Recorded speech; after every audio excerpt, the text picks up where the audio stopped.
Good morning, YouTube. So I want to make this quick video about a dream that I had last night.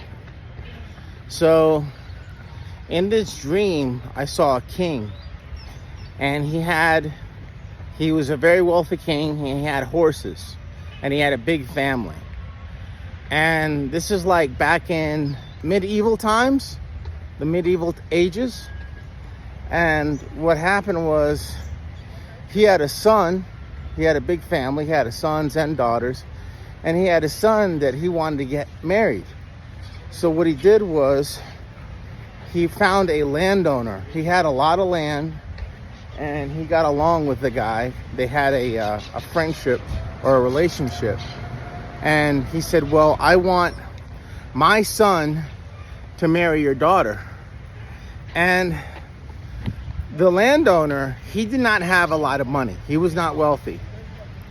He had land, but he was working that land. He had to work that land in order to survive. But he didn't have cash. His wealth was the land that he owned. Okay? So he said, all right, I want to have my son to get married. He made an announcement. Like he met the landowner, the king. He met the landowner and his family, and he said, okay, I want my son to marry your daughter. He said that in front of everybody. And the daughter was like, whoa. She was like, that's a surprise. But she looked at the son and she liked him. She said, oh, okay, he's nice.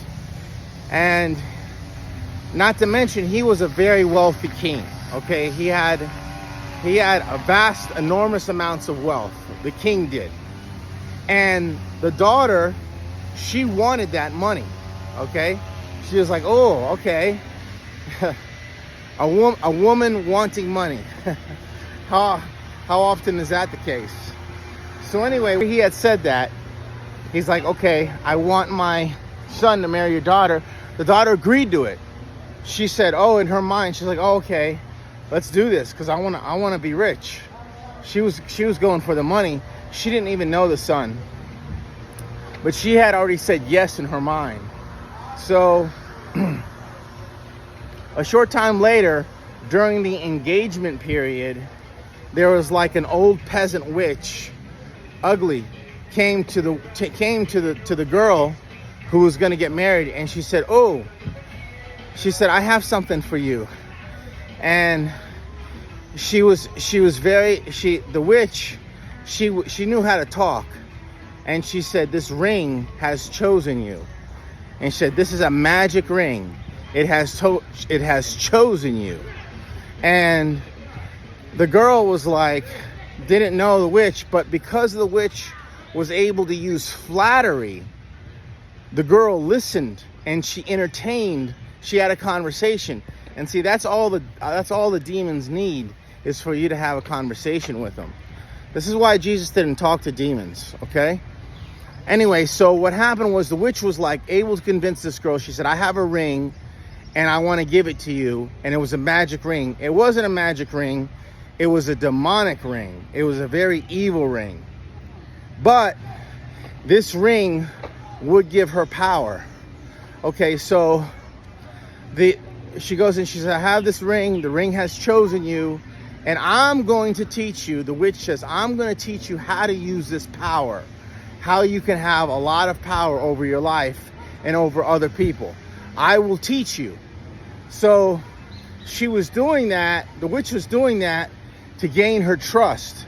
Because she knew if this marriage went through and she gained the trust of her, like, she would have immediate act. Anyway, so what happened was, she was able to convince this girl to take the ring. She was able to convince her that she needed guidance, and that she would be taught by this witch how to use this ring, this magic ring. And she was going to give her the ring. Okay, and she had already said yes.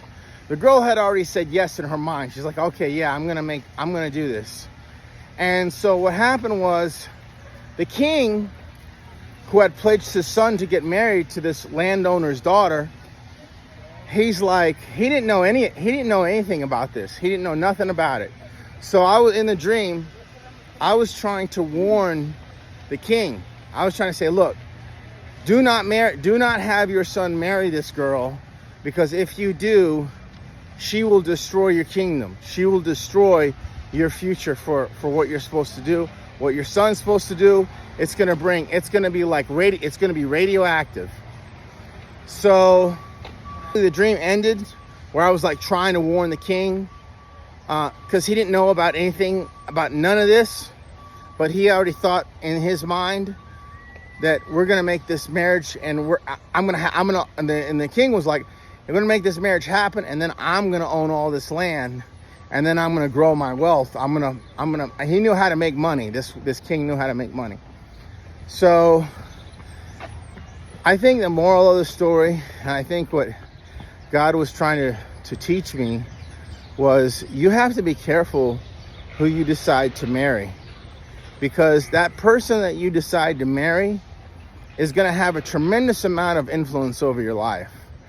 And you may think that, hey, it's not going to affect you, but it will affect you. It will most definitely will affect you. So once you become a Christian and you draw the line in the sand, you say, listen, I'm following Christ.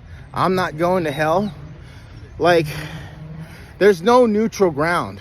There's no neutral territory. Like, you're going to be an enemy. You're going to be declared an enemy of the world.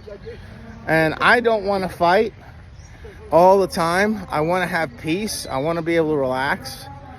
But it is a fight. It is a battle where you're choosing every day whether you're going to choose God or you're going to choose the world. So I just want to share that as an encouragement to you.